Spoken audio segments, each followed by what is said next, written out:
Hello everyone, this is Julian from Cannon Coffee, and today we have a Quickmill Andreja Premium with us in the shop.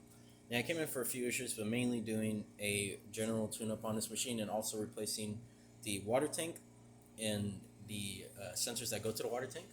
So we're going to quickly test the machine. Again, we have a new gasket in there. I did have to use a spacer because your grip heads, of course, after years of getting wear and tear. Don't worry if this shot runs a little too fast or a little too slow. We don't calibrate our grinders to these machines. We're just making sure that we get up to bars, make sure the pump works perfect. We did have to replace the pump towards the end after doing a bit of descaling and seeing the performance of it. We did have to swap it out. But yeah, as you can see, brewing pretty good. Turn that off. All your excess pressure goes to the bottom into your water tank.